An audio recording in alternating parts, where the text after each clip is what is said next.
Operation Domination is underway.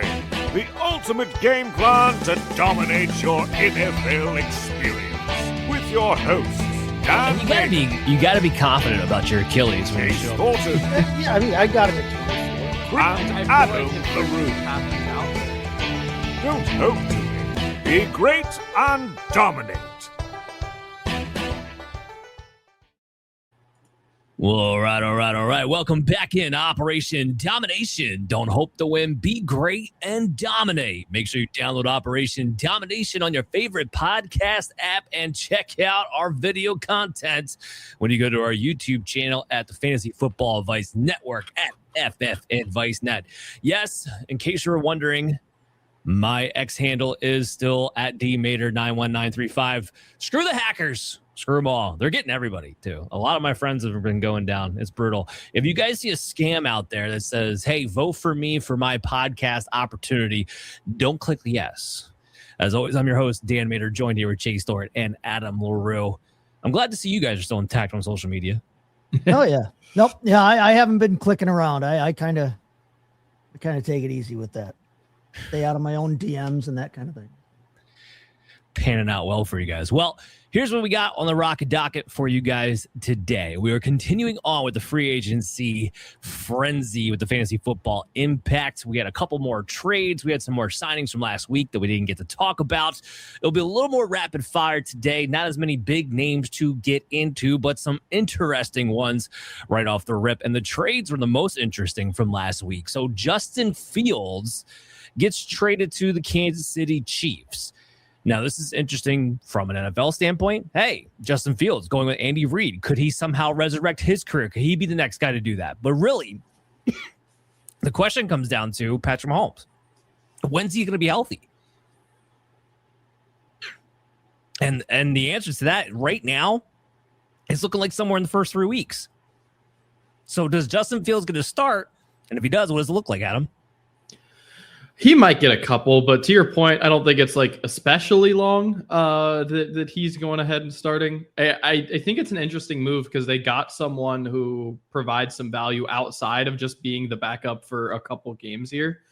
This is a team that I think it's been since 2022 since then they've been able to be one of the teams utilizing the tush push because they're afraid of you doing it or even QB sneaking with Patrick Mahomes. So just being able to throw Justin Fields in there, I think they kind of viewed that as well. We need someone to start a couple games. He, for what it's worth, abysmal passer in a lot of ways, doesn't turn the ball over. So if you just feel like, all right, like we can get the ball in our weapons' hands, we can, use the run game for a couple weeks. And then after that, we have someone who at least is providing non-zero value the rest of the way. I think that, he provides more value to the Chiefs than most other backups would, just in the sense that they're probably not hoping to win without Mahomes very much anyways. They're going to get him back relatively early. At least they can QB sneak with him once Mahomes is back. Yeah, I mean, he's going to give him more than Gardner Minshew did. Yeah. I think especially from a fantasy standpoint. Now, look, last year with the Jets, it was not pretty. But even then, he didn't really turn the ball over. He didn't complete passes.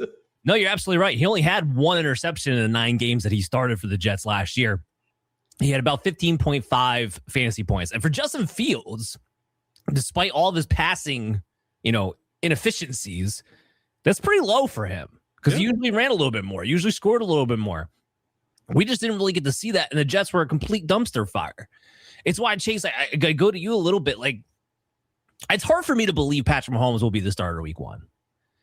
So if we get to see Justin Fields trying to make that resurgence, kind of like what Adam's talking about, I mean, I don't know what would he have to do in those. Because he's only going to probably get 1 to 3 games. Like I do think Patrick Mahomes will be back by the end of September. So what does Fields have to do to get back on the NFL radar in your mind? I think he has to take whatever he can learn here from Andy Reid, and he has to show that, he can be a viable passer of the football. Everybody in the league knows that Justin Fields can run the football. Everybody outside of the league, for crying out loud, knows that Justin Fields can run the football. That's not been the problem with him. For his career, he's averaging about 14 completions on 22 attempts per game, 153 yards, and less than a touchdown a game. passing the football in today's NFL. You can't do that. You can't have that. Most teams won't be able to reliably win and sustain with that. So he has to be able to show that he can pass the football. I do like the environment they're bringing him into. Remember, this is a team now that will have an actual run game with Kenneth Walker, we assume. He'll have Travis Kelce back for, an outlet valve and a main target if he wants him as such for a while. He'll have a threat in Xavier Worthy. Nobody knows anything about Rashee Rice or whatever else is going on there. But I mean, there are options there that can help a guy like Justin Fields out, I think. But he is going to have to show that he can not only be a passer, but he's going to have to show that he can make those kinds of reads that, in Andy Reid's system, make the correct choices in that system.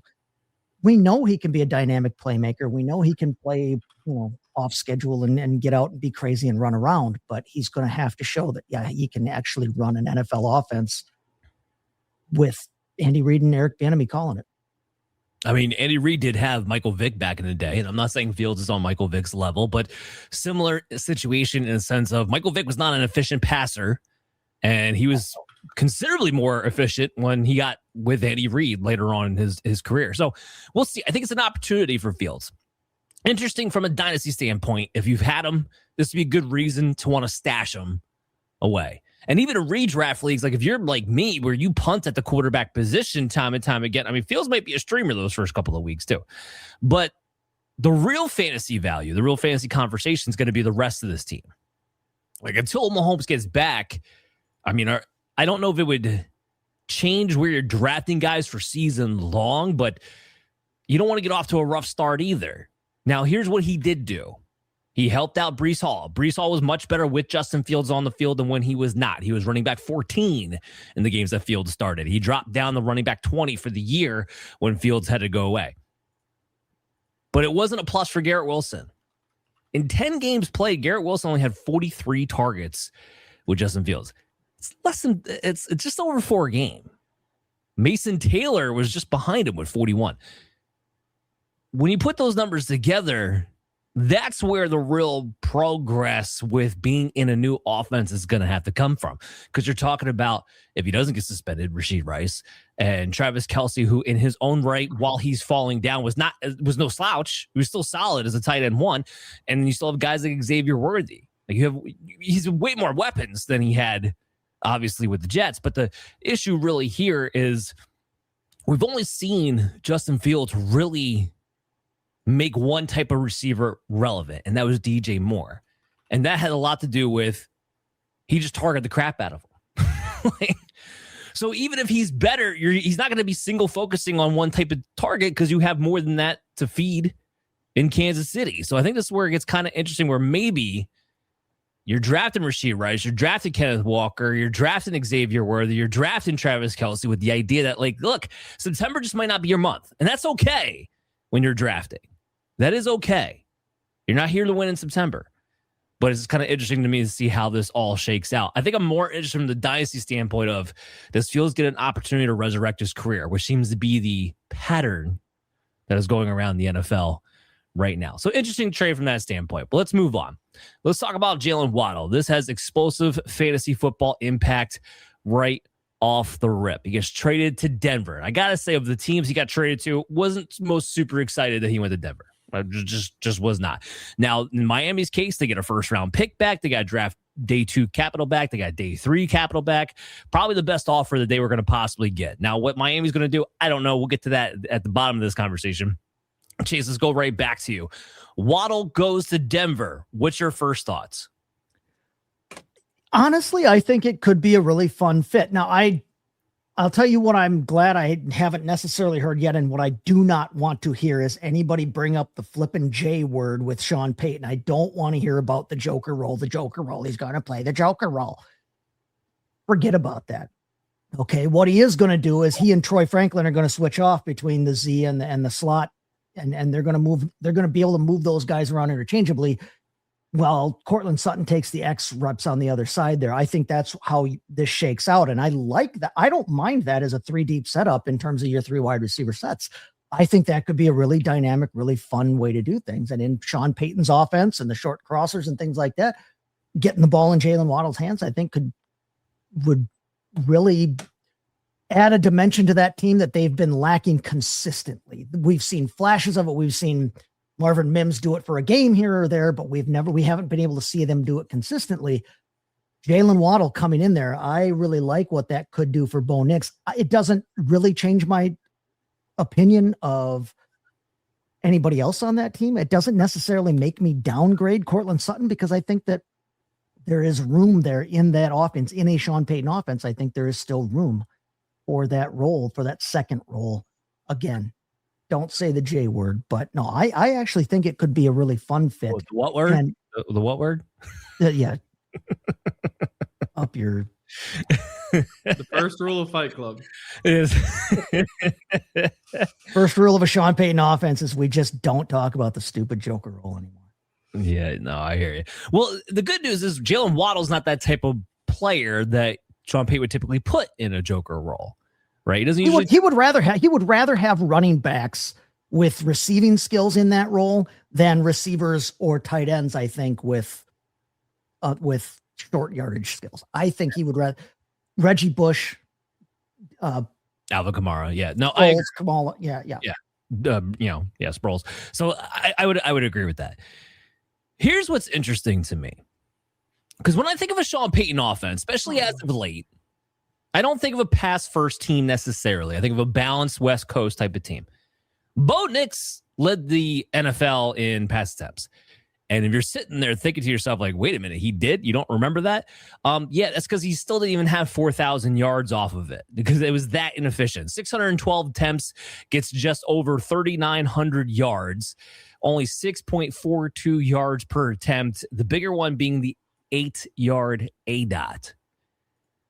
They need a player like Waddle. So the problem that the Denver Broncos were having, you have Courtland Sutton, and then you have a bunch of redundancies. Troy Franklin, Pat Bryant. They all play the same role. And what none of them do well is actually make yards after the catch. Jaylen Waddle can do that. I don't know how many touchdowns he's going to get in this offense, but I do know he's going to come in with a role specific to making that passing game more efficient, which he very much can do. And Adam, correct me if I'm wrong. What I'm thinking in my head is that this is going to look like Jaylen Waddle rookie season, where he gets fed, but he became a slot wide receiver. Wasn't exactly what we all envisioned for a guy like Jaylen Waddle, but was highly productive, and that was probably his best time as a fantasy football asset. I don't know. What do you think? Yeah, I kind of agree. I definitely think, I don't know if he'll be as slot heavy as he was in his rookie year, but he'll be in the slot way more than he has been under Mike McDaniel, where it's been like around 30%, just depending on the season.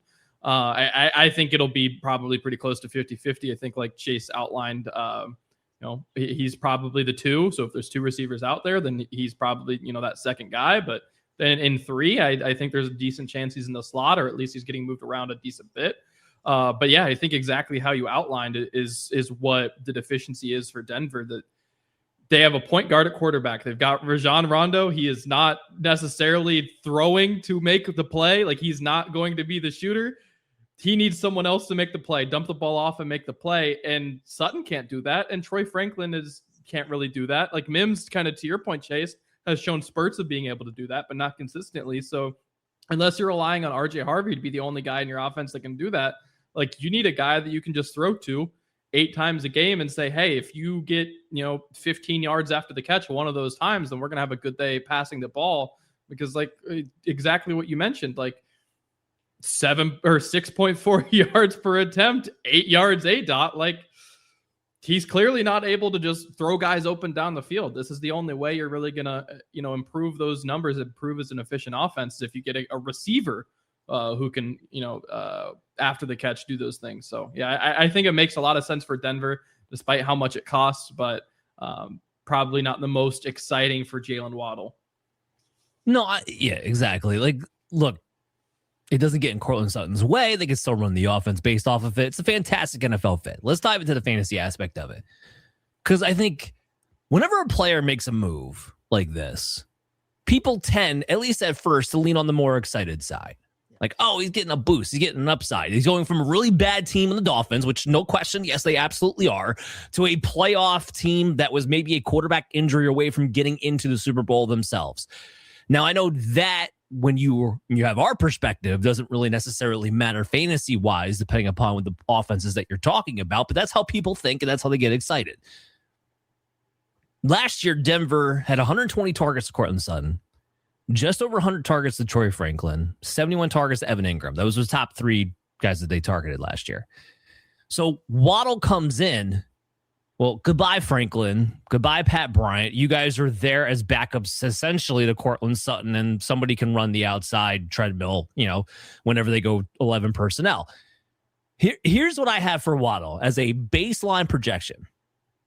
Somewhere between 95 and 115 targets, 70 to 80 catches, 950 to 1,100 yards, 5 to 7 touchdowns.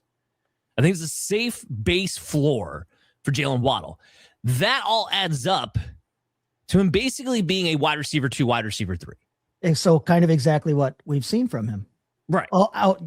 That's what he's been outside of that first year with Hill in Miami, where he was a wide receiver 1, but they never were able to recapture that magic. That's basically what you've gotten from him anyway. So. Yeah, exactly. That's kind of my point, is maybe there's more consistency for Waddle week to week. But overall, I don't think the final numbers are going to look that drastically different. Now, the one caveat I would add to this is that if he's able to really be a yak monster within this offense, which is possible with the West Coast system, the way Sean Payton may set this thing up, we get a little extra efficiency, then we might be talking about a high-end wide receiver too. But he's going to have to be on the well above average end of efficiency in order to pull that off. Not saying it's impossible, but that's what it's going to take. Well, the ball is literally in his hands for that to happen. Like, he has to be making the plays. The offense isn't going to make it for him. The quarterback's not going to make it for him. Waddle would need to have an insane year. He's capable of it, but he needs to do it. Yeah, that's because at the end of the day, he's not going to get Michael Thomas in the Sean Payton offense. He's not going to get 140, 150 targets. That's not how this thing's going to work out. It's going to be even distribution. Let's flip over to the Miami Dolphins side of it. This won't take long, but it's just kind of funny to me. Anybody got Malik Washington shares out there in Dynasty? Yeah. He could be the number 1 receiver. I don't know how much to say when you got Malik Willis as a quarterback, but Adam, yes, okay, they have draft picks. They're probably going to add a wide receiver, sure. But when you look at the Dolphins, and then you have the whole Devon Achane of it all going on right now, which they're saying they won't trade them. Some people are speculating that's just because people aren't offering them the deal that they want, then maybe they still will trade them. Because believe it or not, even after all these moves, Miami's still in cap hell because they're getting dead capped everywhere left and right. Tua Tagovailoa is going to be $99 million in dead cap hit. Trading away Jaylen Waddle is going to be another dead cap hit to 2026. They're getting screwed everywhere. So they're looking at this people are like, you might have to move on from Devon Achane just to continue to fill out the rest of the roster. If they do that, this might be the least talented offense I've ever seen in my life. But anyway, I digress from that point just for a second. Adam, you look at this Miami team. Look at Devon Achane. He stays on this team. What can the expectation be? Because this is somebody who's getting drafted in the first round come, August. He's gonna have volume until he gets hurt. And when he gets hurt, he's probably not coming back because they're not going to be playing any relevant football past October. That's kind of the situation here. I don't want to be overly harsh, but if I was a Dolphins fan, I'd be starting to look at the 2027 draft. I would fully skip the season. Yeah. This is clearly the team skipping the season. The front office clearly is all right, let's take on all this dead cap now. Let's just absorb all the money now and let's play for 27. That's clearly their mental. So if I was a fan of the team, that'd be mine too. I do not care about 2026. So if you're a player, that's got to eventually bleed into you. So maybe it starts off great and maybe the volume is great for Achane early just because they need to do something. But boy, oh boy, it's going to be, you get hit a couple times, especially at Achane's size. It's going to be hard to want to maintain volume and carry this offense a couple months into the season. I know everyone's looking after their own paycheck, but and he's going to do his best to do that because he wants his money. But mentally, it's hard to just play for yourself. I mean, this is no team to worry about at all. This is Tank for Tua on crack. That's what it is. Oh, they're so dumb. They are trusting the process. Like, we're full Sixers mode at this point. Woo. Oh boy, are they. And then Chase, I'll cap it off with this to you. I mean, you look at Devon Achane. What makes Devon Achane great from a fantasy perspective besides the explosive is the involvement in the passing game. Well, we've talked about time and time again. You don't throw the ball out with Malik Willis. So how many passing targets are we really talking about with Devon? Like, if I tell you, which he is right now, Devon Achane is a 8th pick in the first round in 12-man half-point PPR leagues at the moment, where's his real value to you? Oof. I don't. This is an offense I don't want a single piece of. As someone who has a lot of respect for Malik Willis, the person, and was happy to see him, get a second chance, a second act to his NFL career. This whole thing is just so ridiculous. I don't have any idea what this franchise is doing. If I was to Adam's point about being a Dolphins fan and looking ahead to next year, I would be looking elsewhere. I would just be so pissed off. This is a franchise with no absolute direction whatsoever. And so knowing that Malik Willis, what is Malik Willis's upside fantasy wise for you? Because he doesn't throw the football. He kind of runs okay. And he's in the worst offense in the league on a rebuilding team, and a team that has already signaled they're probably playing for a shot at drafting a quarterback next year. If you're playing for that shot at drafting a quarterback next year, what the hell did you sign this guy to $20 million a year for 3 years for? I don't get any of it. But Achane, yes, he's explosive, but I agree with Adam. It's only unless he gets hurt, because what else are you going to have to defend against in this offense at this moment? Even if they bring in a receiver, that's a rookie. You have no idea what that guy's going to give you. You don't know what you're going to get out of the pass game, even if Malik Willis is at 100% and firing on all cylinders, because he's been absolutely hidden as a passer first in Tennessee. And honestly, and we kind of talked about it before, in Green Bay. So there's no fantasy upside for Malik Willis right now at all, because he has no one to throw the ball to outside of Greg Dulcich and Malik Washington, like you talked about. He's got Achane, but if everybody's keying on Achane, then there's no room for him either. You are banking on this being an exceptional QB run game to the point that it boosts the running back's efficiency. It is the singular positive outcome for Achane. I do not see that with Bobby Slowick and Jeff Hafley there I don't see it happening. So Devon Achane, he's out of my first round consideration. I'm not looking at him as high as he's going to go. So I won't have him anywhere. Not because I don't like the player, but because I'm not going to pay that first round cost for him, knowing that it's going to be a down year for that football team, and he's got a chance of getting hurt. And like you said, Adam, even if he sprains something, he misses 3 weeks, he misses weeks 8 through 11. Why bring him back in anyway? Give the ball to Jalen Wright, that you all seem to hate as well, and you've still got Ollie Gordon, and just play out the string and get your draft pick for next year.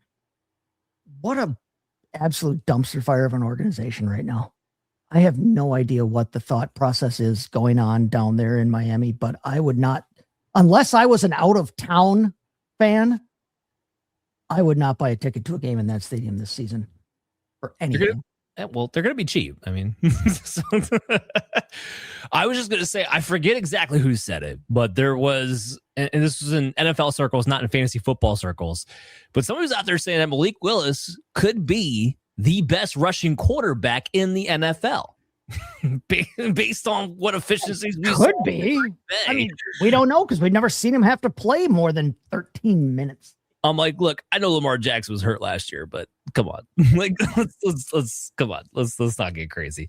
To your guys' point, not really thrilled with the coaching staff on top of all of this dumpster fire. So this is a team I'm kind of with you guys. I see them quitting, and here we go. So there's two things I want to end this conversation on real quick, because two of them I think are funny. One, the depth chart for the wide receivers for the Dolphins right now is Malik Washington, Taj Washington, Theo Weiss, D. Eskridge. That's your top 4 wide receivers. And the rest are a bunch of practice squad guys that I don't expect anybody else to. They do have Jalen Tolbert, though, don't they? They still have Jalen Tolbert. I believe they still have Jalen Tolbert. Maybe they still have Jalen Tolbert.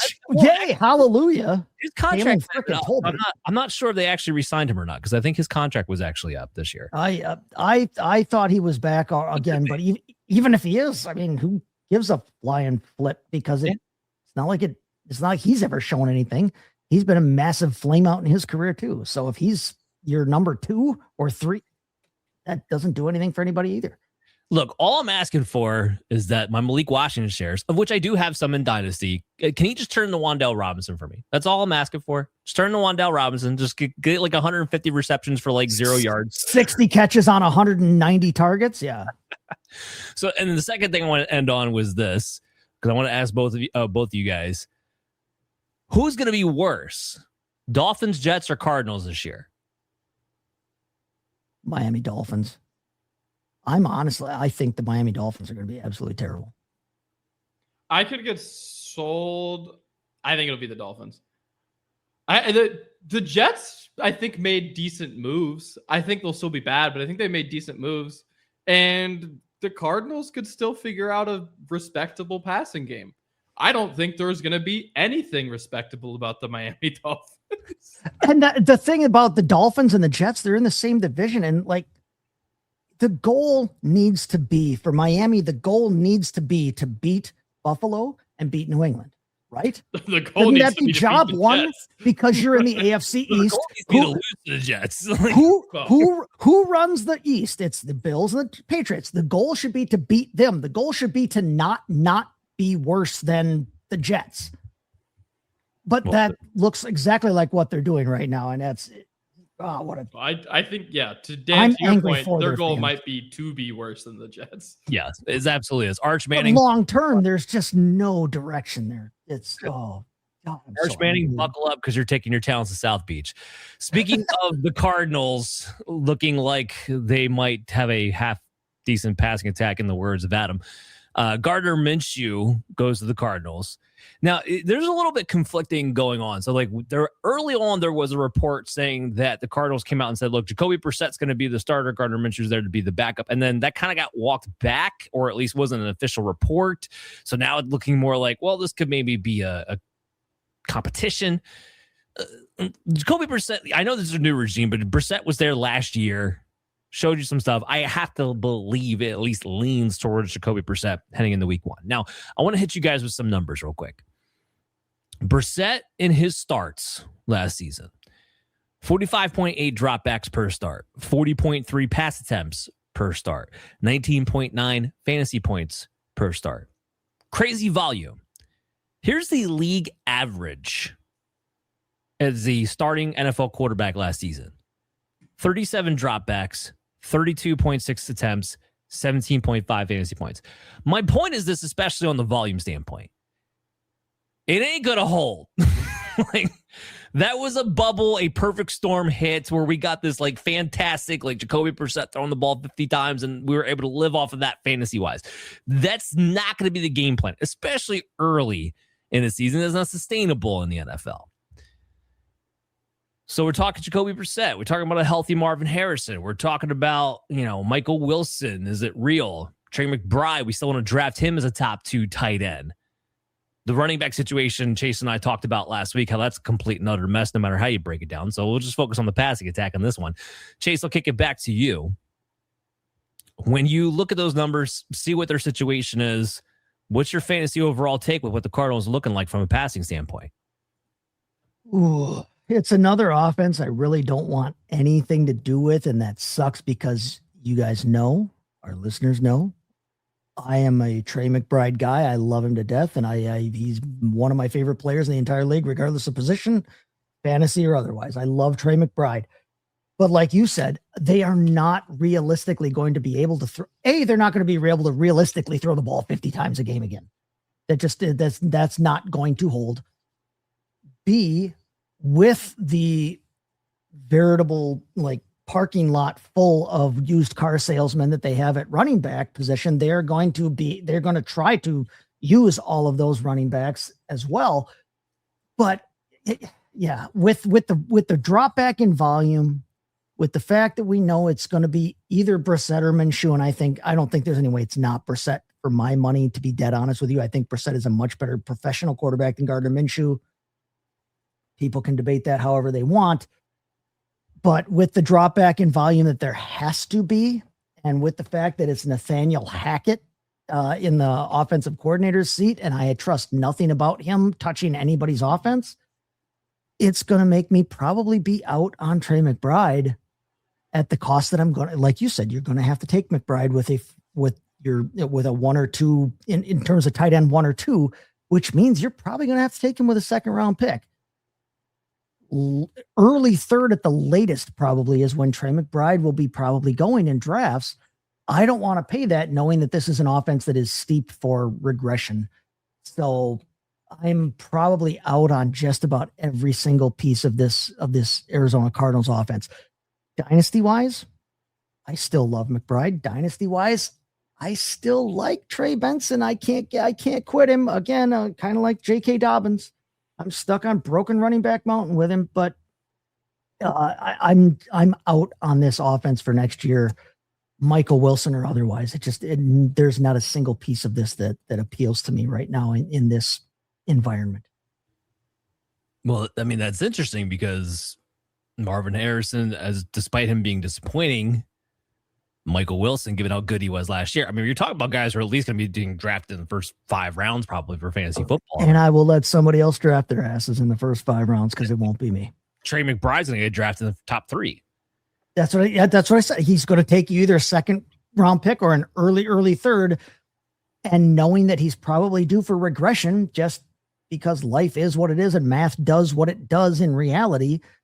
And they can't throw the ball 50 times a game. So he's probably not going to see the ball 12 times a game again, or maybe he does. I don't know. I can't in good conscience counsel anybody to look seriously at this offense for fantasy next season. Yeah. One thing, Adam, I would go to you is that what Jacoby Brissett did do for Trey McBride, that I don't think was all volume based, was take the lid off the end zone. I don't know. Adam, what's your take here with what Chase is saying? Yeah, I mean, I don't disagree. I'm not going to be the one taking the risks on these guys, but I don't think this is going to be a disaster class. I just don't think the ceiling exists. Like, I just don't think that the juice is worth the squeeze, to be honest with you. Like, I think Trey McBride will be a top 4 tight end. Yes. But I'd just rather have at value a couple other guys. I think, Marvin Harrison will probably have playable weeks. And, we'll see which between him and Michael Wilson ends up being the guy season long. But, I think they'll both have good weeks. I think this passing game will look good at times. I just don't want to be in the position to pick the spots that'll look good. I don't trust Nathaniel Hackett over the season. I agree. I don't think the passing volume is going to keep the floor as high as it was. But there's some really good weapons here. And Jacoby Brissett is a very good professional quarterback who has had a really solid floor on his own, candidly, as a backup, on some really bad freaking offenses. He looks really good when he had to walk in for Washington. He looked really good when he had to walk in for Cleveland. I don't think this will be really bad when he had to play for the Colts. Even then, relative to some of the other options that we had at the time, he looked not that bad. To be honest, he is far from being a franchise quarterback or anything like that, but he has a really solid floor. I don't think this will be a disaster. I'm not panicking if I have these guys in Dynasty. No, I don't think they'll be worth the redraft value is where I land. I don't think this is going to be horrible. That's my take. That's my point. I agree with you there. You said not worth the squeeze, and that's where I'm sitting on this whole thing. I agree with you. Dynasty wise, I'm not bailing on Marvin Harrison. I'm not bailing on Michael Wilson. I'm not bailing on Trey McBride. And on this show, I've said many times, I like Jacoby Brissett. I think he is a professional football player and a professional quarterback. And I love what he can do in terms of for a real football team. I do not want to spend the draft capital that I'm going to have to spend to get the usable pieces on this offense, especially for redraft purposes. And I can tell you right now, Brock Bowers is already going to be my number 1 tight end walking into the year anyway, just given their situation. Okay, let's talk a little running back, shall we? Kenneth Gainwell, he signed with the Tampa Bay Bucks. And we already knew Rachaad White we'll talk about him after this, but he bolted over to the Commanders. So basically, Kenneth Gainwell and Rachaad White, or Kenneth Gainwell's taking Rachaad White's spot. Yep. Now, what you can look at, though, is that what Gainwell proved to you against Pittsburgh last year is that maybe he can give you a little bit more than Rachaad White did, at least as a runner between the tackles. He was a little bit more efficient. When I'm looking at Bucky Irving, now being paired up with Kenneth Gainwell, I think some people's snap reaction is going to be not much changes. Well, he already had a pass catching back with him. He's going to be the lead rusher. I don't dispute that. But I do think it changes enough because I do think Kenneth Gainwell gets somewhere between 110 and 140 carries, along with 45 to 65 targets. That would put Bucky Irving somewhere in the 190 to 220 range, 30 to 40 targets. On an offense that has Zach Robinson. Now, you can argue whether or not Zach Robinson is better or worse than John Grizzard, but I can tell you he's definitely not Liam Cohen. Right? So I'm going to go with that math at least. Bucky Irving's another player people got excited about. Now, he was a little bit injured, so maybe there's going to be a little bit of a discount built in heading into this season as a result. He only had 173 carries last year, but remember, that's with a number of games missed. He was on pace for 250. Only played 10 games, yeah. Yeah, he was on pace for 250 last year.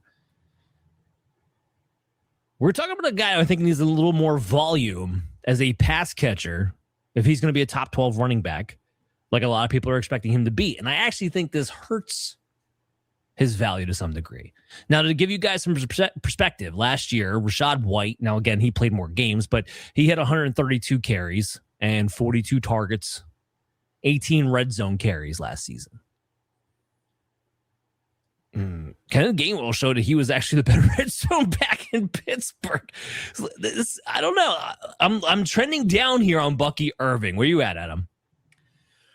I tend to agree. I think it's scary, and I think the Bucky Irving will, definitely be the lead back coming into the season. I think that Tampa Bay made it a smart decision to hedge their bets to a degree, in the sense that, look, Bucky Irving's the more talented back, and I don't want to get away from he's going to be their number one option, but I think this goes across all positions. Where there are players who are physically limited to one degree or another. And what happens is if they are a little hurt, they are very bad at football. That is Baker Mayfield at quarterback. That is Bucky Irving coming off of his injury last season. He was horrible when he came back. Horrible. Bad. Not good. I don't think that's what we're going to see out of Bucky Irving, but I think that they have realized they need to upgrade at their running back 2 position to someone who that they can trust so that they can drop Bucky Irving's carries so they can keep him healthy and efficient, because he is a very small guy. He is someone whose his athletic profile coming into the draft was one of the worst we have seen. He is very quick on a football field. As a football player, he looks athletic. To me, on film, he looks athletic. Testing wise, was not. And I just think it's one of those things at 100%, Bucky Irving is awesome. At 85%, you don't want Bucky Irving. So I think that they're going to do everything in their power to keep Bucky Irving as close to 100% as possible. And I think part of that is Kenneth Gainwell can be really solid as a receiver. Kenneth Gainwell can do things in the red zone. Kenneth Gainwell has shown an ability to run pretty well between the tackles last season. So I think it makes a lot of sense to back up, who can do a lot of the things that Bucky Irving does. If you need to take Bucky Irving out for a couple of weeks, you've got a good option. And if you need someone who can just split drives with Bucky Irving, you've got an option. And they will do, I'm sure, their best to figure out what the right ratio is, whether that's 70-30, 60-40, or splitting drives, whatever it may be. But I imagine that part of their thought process is, how do we keep Bucky Irving healthy? Because he is such a massive piece of our offense when he is healthy. But it's clear, it can drop off a cliff really quick if he's not 100%. Yeah, I mean, you took a 190, he had a nasty shoulder injury, and you saw the kind of dividends from that. And I'm with you. That's what I would be really concerned about. This could be a drive for drive rotation. Wouldn't surprise me in the least that winds up being the case, which does that mean Bucky can still be an RB2? Yeah, but probably a low one at that. So it's a real wide variety when it comes to with this move, what their range could be.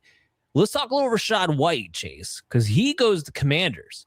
So did Jerome Ford. Ja'Cory Krosky-Merritt's still there. People are still talking about them drafting Jeremiah Love potentially, which I think would, as much as they need a playmaker like Jeremiah Love, it blows my mind a little bit that would still be on the table, being how many moves they just did to amplify the running back room. You kind of make it feel like it's not really the way you're going to go, but there's definitely a possibility.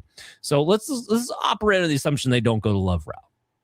Krosky-Merritt, Jerome Ford, Rachaad White. What are you looking at the Commanders' backfield? Feels very similar to Arizona we talked about last week. Yeah, I was just going to say, we just talked about the idea that Arizona has an entire parking lot full of used car salesmen, and it's the same thing, but on the other end of town over in Washington here. A lot of mediocre guys that are just dudes. And I'm not excited about any of them, and I can't necessarily expect any of them to emerge as an alpha type, especially from a fantasy standpoint. I think that they're going to try to give Bill Krosky-Merritt probably the benefit of the doubt as the incumbent. I think they're going to try to probably make him the number one. But did he show us enough last year that anybody feels really good about that? Then you look at Rachaad White, and Rachaad White is a guy that has always been his fantasy value, not his real life on the field value, but his fantasy value has always been tied to volume. He is obviously not going to get that volume sharing everything with Bill Krosky-Merritt and with Jerome Ford. I think Jerome Ford is clearly the third wheel in this backfield, but Jerome Ford is a very capable ass third wheel. I like Jerome Ford. I think Jerome Ford is, again, a professional football player. And when you call on Jerome Ford, he is going to give you what you need and nothing more. But he's also not going to give you anything less than that. If Jerome Ford is healthy, I think he's going to be just fine when they need him. I think that your choice, in this backfield comes down to, do you believe that Krosky-Merritt takes that job and runs with it? Or do you believe in the guy, to be dead honest with you, Rachaad White, that we have seen be a starting running back in the NFL and be fantasy relevant? I mean, I know that that's not what Washington is watching, but that's what we're watching. Of anybody in this backfield, if gun to my head and I have to pick one, I'm probably going more with Rachaad White based on probably where I think they're going to be going in drafts. But I think people are going to probably overdraft Bill Krosky-Merritt, and I think at the end of the year, it just ends up being this miasma, soup sludge of toxicity that we don't want anything to do with in fantasy. So again, I'm steering clear here. If I have to pick, it's going with White. Where I think this is different from Arizona is that it's clear that no matter what happens, Rachaad White is the third down passing situation back. And should be. Right. Which I don't know if this is better or worse, because, you could look at it one of two ways here. You could look at the Arizona situation as like, look, if you hit on the right guy, he could emerge as the dude because they're all the same. Whoever gets hot, maybe he just takes the job. On the other hand, it could be like, you never hit on the right guy, and there never is a right guy. With the Bucs, it's like, well, I know, especially in half-point, full-point PPR leagues, Rachaad White is in this role. Now, what happens with Jerome Ford and Ja'Cory Krosky-Merritt, that's going to be what's up for grabs. And clearly they don't trust Merritt a lot, but I think Commanders, if they were being honest, would rather see it be Merritt than Jerome Ford as far as the lead runner goes. Yeah. But I can tell you right this, it doesn't matter who the lead runner is. They're not going to be very, very involved in the passing game. Either way you break it down. So you're begging for touchdowns, whoever the lead guy is going to be. I don't know. Food for thought, for future thought. But we did have Chris Rodriguez from the Commanders. And he decides he's going to go to Jacksonville just to make the baseball tooting conversation a little more interesting, Adam. Yeah, he definitely did that. First of all, I think Washington letting him walk makes a ton of sense. I think that was where their backfield had the overlap between him and Merritt. So that makes a ton of sense. And I think Jacksonville bringing him in makes a good amount of sense, because I don't think that I like Tootin. I don't think that he's someone who you want as a full lead back. And if there's nothing else about Chris Rodriguez, if you want to bash someone into the line of scrimmage for 4 yards per carry for your, kind of boring runs, in the middle of the field, he can do it. He's a solid guy. He's nothing special. There's nothing spectacular about him. But I think that might be perfect for them, because I don't think he really threatens Bashal Tutin's job from like who's going to be the lead back type of situation. I think when they want big plays, they're going to go for Tootin. Who's going to be the receiver? It'll be Tootin. Who do they want to prioritize? I think it'll be him. But I think, there's probably a decent chance that Rodriguez gets real carries. They're just not going to be the fun ones. I don't think that there will be anything fun from. I could see that you go with him in the red zone. I think it would be silly to, and I think we've seen from Cohen that he has been one of the guys who will go for the smaller back to get through the smaller lanes in the red zone. I do think that will be the case, and that they will lean with Tootin there. But I could see that one going either way. But I think it makes sense as an inoffensive RB2 who can be a part of the offense, but not necessarily overbearing. Thank you. Because I can't tell you how many people out there right now are trying to make this really weird argument to me that Chris Rodriguez is going to be the lead rusher of the Jacksonville Jaguars come week 1, which makes no sense. I don't care that he has the ties to Liam Cohen. Chris Rodriguez is your quintessential backup running back, period. That doesn't have anywhere near the upside of a Bashal Tutin. Not even close. I mean, we can talk about athleticism. We could talk about explosion, anything in between. And let's not forget, Liam Cohen now is on like a perennial streak, making running backs top 12 that we wouldn't have necessarily thought were top 12. Bucky Irving definitely wasn't up there on my draft board in his rookie season being a top 12 running back. There he goes. Travis Etienne, we're trying to figure out, or A-Chain. We'll get into that in another but Travis, who's now on the Saints, we thought he might be the youngest flame out running back since Todd Gurley, and he got into the top 12. Bashal Tutin takes this job. I'm here to tell you, I will bet on him being a top 12 running back with his athleticism in that system. I will bet on that. Ooh, I would take that bet with you, Dan, to be dead honest with you. I look at last season and we kind of all thought, oh, Travis Etienne, Etienne, whatever. Travis was going to be the runner and Tootin was going to be the pass down back. A lot of people, I think, thought that was going to be the case. And when you look at by the end of the season, yes, LeQuint Allen Jr. had 2 more games played than Bashal Tutin, but yeah, he outsnapped Bashal Tutin. LeQuint Allen Jr. outsnapped Bashal Tutin last season, and they ended up with the exact same number of receptions. Bashal Tutin had 3 more targets than LeQuint Allen Jr. So LeQuint Allen Jr. is still there, and we have evidence because they gave Travis Etienne 52 targets last season. We have evidence that they don't necessarily view Bashal Tutin as a passing down running back. Okay, great. So he's probably not going to be he might be the primary guy, but he's not going to be taking like the vast bulk of it. I don't think they view him as the all around running back that the fantasy world, myself included, was banking on and hoping on.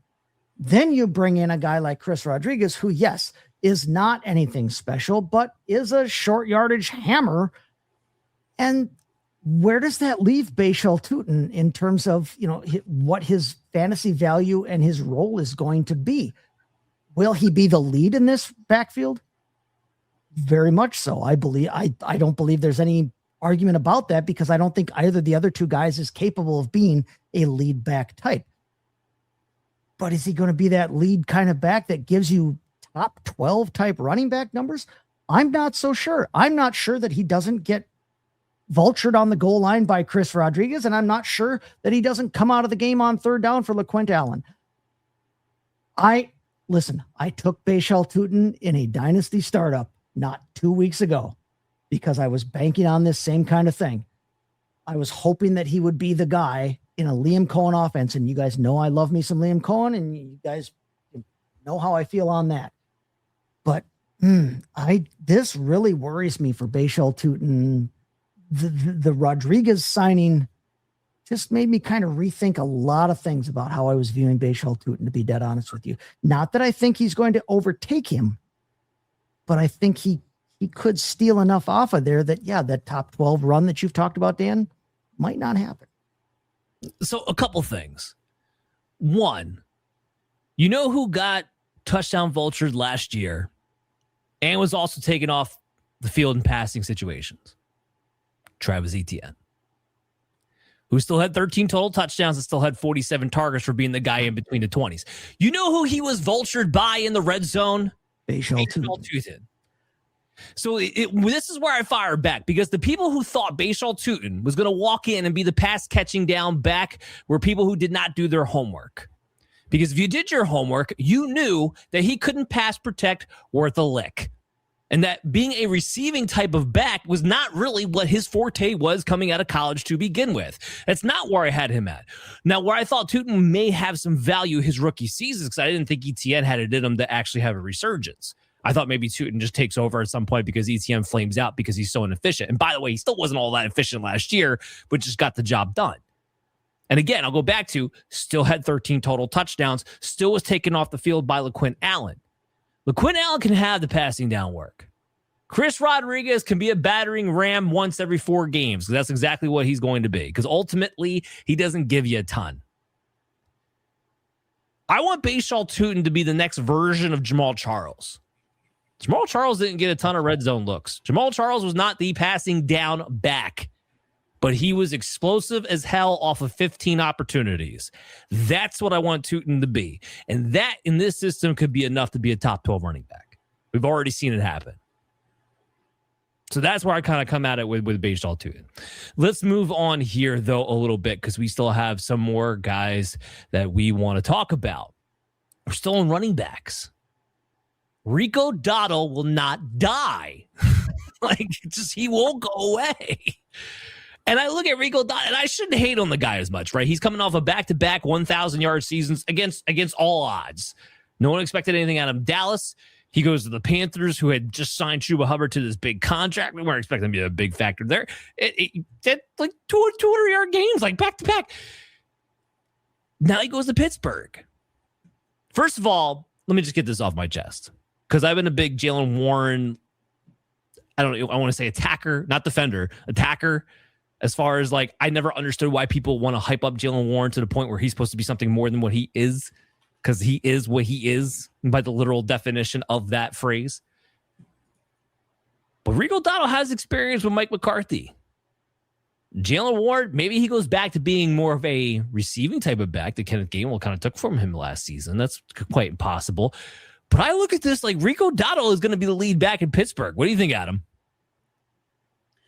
I could definitely see it. I think it'll end up split fairly well. I just think that they'll continue to ride it out with 2 running backs, to be honest with you. I think that they can do different things. To your point, I could see Jaylen Warren falling back into a role where he is more of a receiver, where that Gainwell took from him.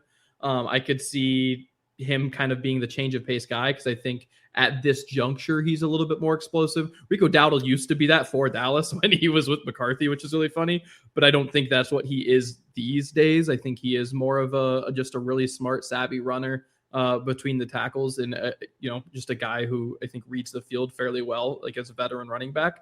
I just think that they're going to have that combo. Not that, I don't think Jaylen Warren is going to be a receiver in the way that Gainwell was, to be clear. And that's where it's going to be kind of interesting, because I don't think he's that level of receiver, but I'm curious if he, falls into that role a little bit more than he did last season at the very least. But yeah, I'm curious how they split it up. I don't have like the greatest read on this one, to be honest with you, but I think it ends up being fairly split. I don't think that there's going to be a true lead back for Pittsburgh.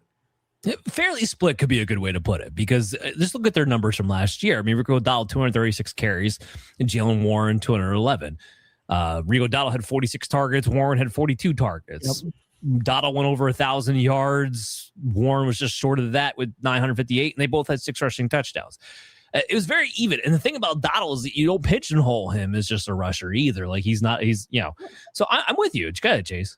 No, I just, they're, to me, weirdly enough, in different ways for their skill sets, but they're interchangeable. Neither one of these guys has to come off the field to be a rusher. None of these guys has to come off the field on passing downs. It's like when we were in high school and the coach would like send plays in with one. There was one position where he'd send the plays in to the quarterback with. That's Rico Dowdle and Jaylen Warren. He's going to be like, okay, well, this is your play or this is your series. I think there's every reason to believe that this is a two-man split, relatively even. And to me, that's a scary thing, because I don't think that either one of them has to be pigeonholed into a role.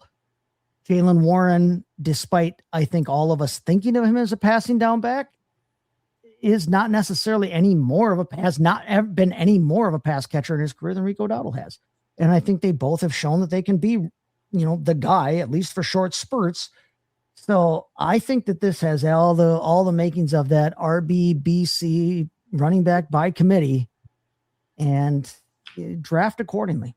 Don't jump on any of these guys early, but if they fall to you at a discount, yeah. Well, I wouldn't mind either one of them. I'm here to tell you right now, Rico Dowdle is going to fall a discount. I do believe Warren will be drafted ahead of him as the incumbent, and I'd rather have Dowdle. I'd rather take the guy.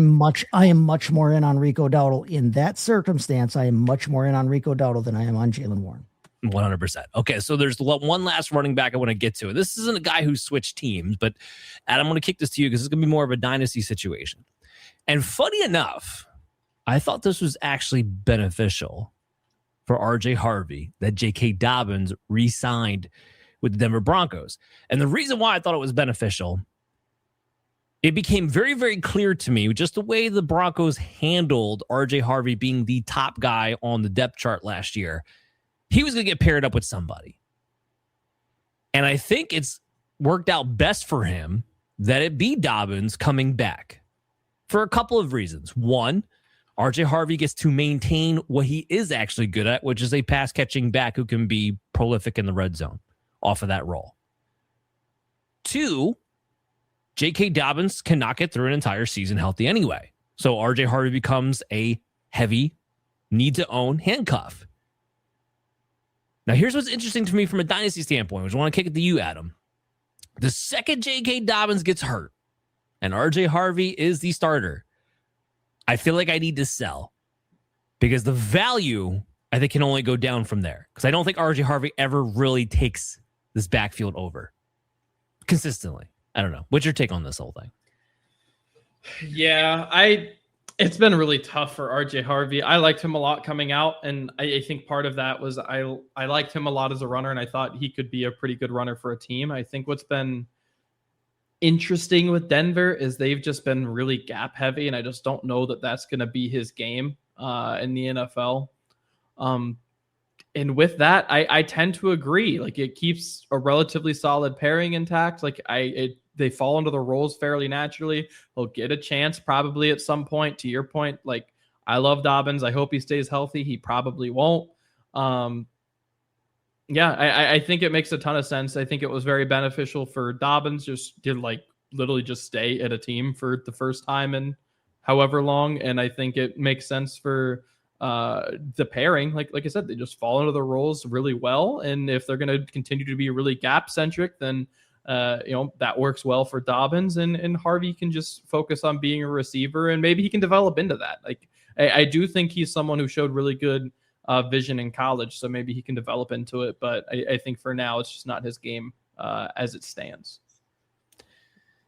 I'm with you. A little unfortunate, but I think you're going to have to thread that needle. For now, I think RJ Harvey's value is exactly what it was a season ago, which isn't bad. You know what I wonder really quick is if he becomes more of a vulture than he was. Because he was the one thing you have to give him, he was pretty freaking solid in the red zone when Dobbins was down. It was like the only silver lining. Yeah. So I wonder if Dobbins comes back, he's still the main running back, and you get red zone and receiving out of him, and then you have something to actually work with. That's an interesting point because this team is literally running it back at running back. They've brought literally everybody back. McLaughlin and Bade are both back as well. And I think that, if and when, because we all know it's going to happen, J.K. Dobbins has to sit for a game or 4. And when Harvey moves into that lead role, well, they've still got the guy that they threw to a lot last year, Tyler Bade, to bring in as that third down guy or to spell him. And then they still have Jaleel McLaughlin on top of that. But if they think that giving Harvey a few more looks inside the red zone can keep Dobbins fresh, a fresh or at least a 95% J.K. Dobbins late in the season when they are fighting for the playoffs or fighting for positioning, I think that could be really good too. So I like that idea a lot. I like what you're saying a lot there that, RJ Harvey, I think RJ Harvey's value is going to be better than it probably will be drafted as. I love J.K. Dobbins, but I mean, he's going to be hurt, guys. So protect that at all costs. Good for him getting a 2-year contract out of this whole thing. So I am a fan of J.K. Dobbins. Chase, another one of your Packer receivers. I don't know if we can get through a show without talking about a Packers receiver. It just somehow makes its way. Because there's so flipping many of them. That's the problem. it just makes a way somehow. So Romeo Doubs signs a 4-year, $70 million deal to go to New England Patriots. Essentially, to fill in the Stephon Diggs role of like kind of being the number one receiver, but you never really realizing it until like the end of the season totals are there. Because they haven't done much else as far as weaponry goes. We'll see what they do in the draft, but I mean, Boutte still there, Mac Collins is still there. Like they got rid of Stephon Diggs, replaced from Romeo Doubs. Like Demario Douglas is still there. The whole thing. Patriots room last year. Diggs had 100 targets. Mac Collins had 64. Boutte had 46. Demario Douglas had 43. The guy out of that group, besides Stephon Diggs, that actually excited us the most fantasy-wise was Boutte because he had a couple of big catches and if he had missed some of those games, maybe he was looking like he could have been more of a fantasy asset. But at the end of the day, you were still waiting on a big catch. And also, I've never seen, we talk about running backs, splitting drives. I've never seen wide receivers split drives the way the Patriots run wide receivers, especially between Mac Collins and Kayshon Boutte. Romeo Doubs is a very good wide receiver. All right. Last year, he had 83 targets, 55 catches, 724 yards, 6 touchdowns, and that was a bit of a down year, frankly, for Romeo Doubs. But he's never been the guy. He's never been a guy who showed you that he can just take over a room. Very good possession wide receiver, very good compliment to a potential number one guy. And from a fantasy standpoint, he's always kind of been in that meh territory. Wide receiver 3, you're on the radar, but at the same time, I don't always want to have to start you if I had another option to be able to go around you. But now he finds himself in a situation where the Patriots have other things they need to address. They need to address the offensive line. There's still some holes in that pass rush on defense. If they don't go with a wide receiver early, this could be Romeo Doubs looking like the number one target, paired up with a quarterback who's an MVP caliber type of player. I don't know. Chase, I'm interested to see what your take is for Romeo Doubs next season. First, I mean, yes, thank you, Romeo Doubs, and your bubble helmet for what you gave to the Green Bay Packers over the past several seasons. So much crap for the bubble helmet, by the way. No, listen, social media just like tear him up for the bubble helmet. I played college football over 20 years ago with a dude who wore a bubble helmet in games then. Okay, so I mean, I've got a lot of bubble helmet experience, and I have no problem with guys wearing the bubble helmet. I love it. If a guy feels that that's best for his career, so be it. And I love that it's actually become acceptable in the league, and it doesn't matter if you're a right guard or a receiver or a whatever. I like that guys are not unwilling to take that step to safeguard their own health. But that's a complete digression. So thank you, Romeo Doubs, for what you did for Green Bay. That said, I like this move a lot more for Drake May than I necessarily do in terms of making Romeo Doubs anything more in fantasy than what he has been. Romeo Doubs has always been a wide receiver 4, wide receiver 3 type with high wide receiver 3, low wide receiver 2 upside. And I think that's what he remains here in New England. What I do like about it is that he is a Mr. Reliable type. You know that Romeo Doubs is going to be where he needs to be, and you know that he's going to catch the ball more often than not when you throw it to him.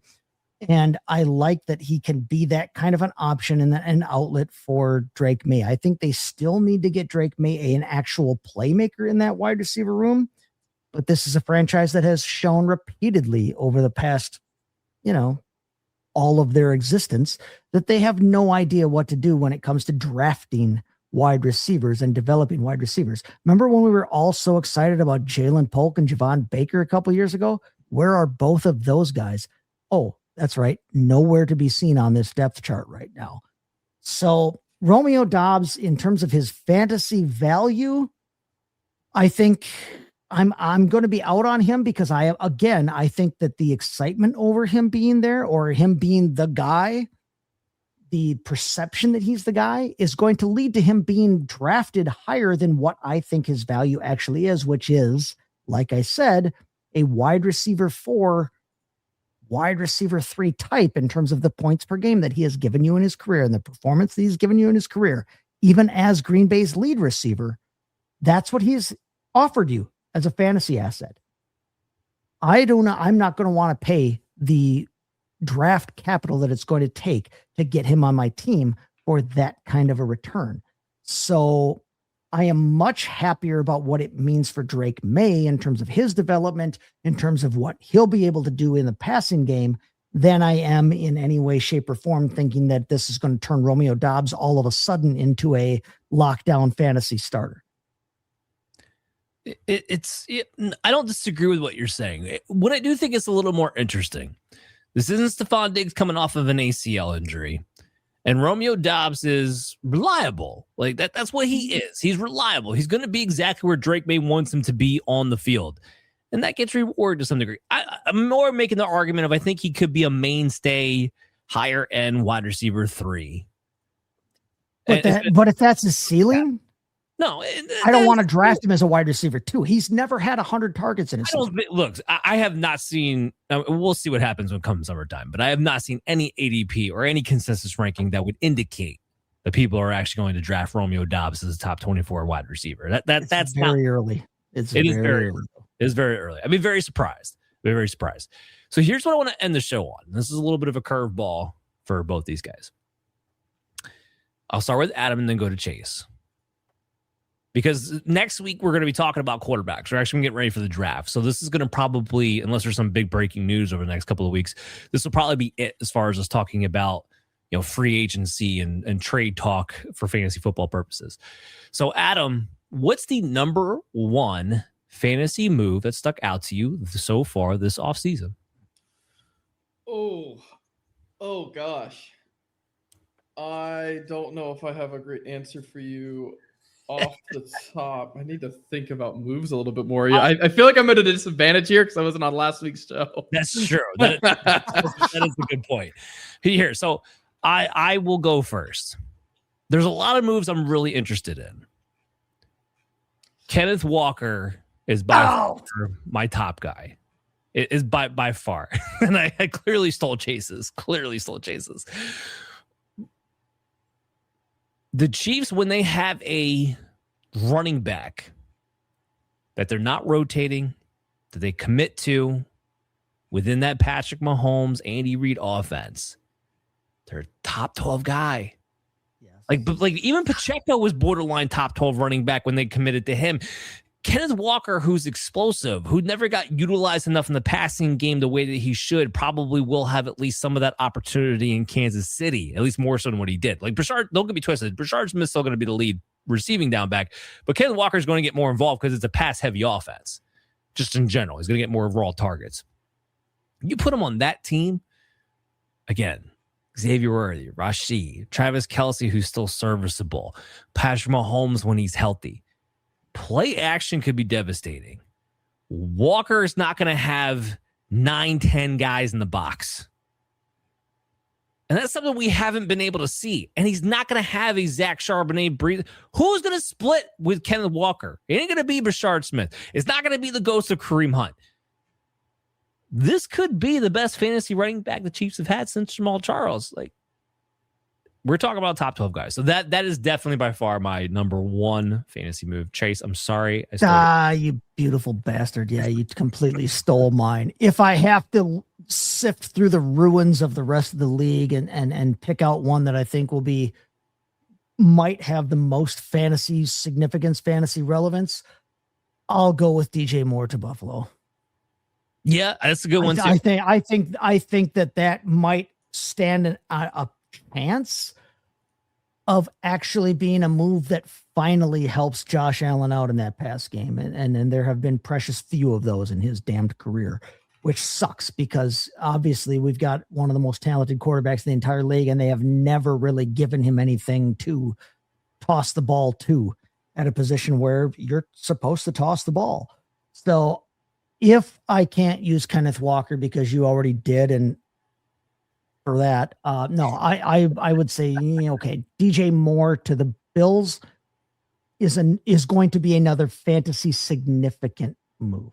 I don't know that I'm still in or jumping all in with both feet on DJ Moore being there, but I think that he has an opportunity to be the best target that Josh Allen has had the opportunity to throw to yet. If Josh Allen has a guy who's clear cut, they go from evenly distributed to he targets the crap out of that one guy. So I'm with you. That's a good one too. So Adam, you got one yet? Yeah. I've come around. One, I think Kenneth Walker is the correct answer. Two, I will give you one, and this isn't me just doing it for you, Dan. Mike Evans will be my answer. Don't give me hope. What I think specifically is really exciting for me about him is that when Brock Purdy was at his best, this team was very good at play action. They have not had someone that they felt like, other than Kittle, that they could go to reliably down the field on play action. And I think that is what Mike Evans is going to be to a T. I think he is a plus replacement for Juwan Jennings as a possession wide receiver, while also being someone who is capable of taking jump balls down the field and being someone who, sans George Kittle, due to his injury, has the size to compete in the red zone. I think that for a lot of teams, he would probably be someone who it's all name. It's just like, oh, he's getting the money because of his name and whatever. I think for the 49ers specifically, because of what they do with Brock Purdy and because of how they operate their offense, are going to be able to make Mike Evans work really, really well. That's a nice call. Yep. And gentlemen, to be clear, I think those are the top three. So good job. We nailed it. Make sure you guys tune in back in next week on Operation Domination, where we talk about quarterbacks. That's right. We are getting real close to the NFL draft. Cannot wait. So we lead off the conversation with quarterbacks next week, running backs the week after that, wide receivers the week after that, tight ends, and then we are at the NFL draft. So make sure you download Operation Domination on your favorite podcast app and check out our video content when you go to the Fantasy Football Advice Network YouTube channel at FF Advice Net. We'll see you next week.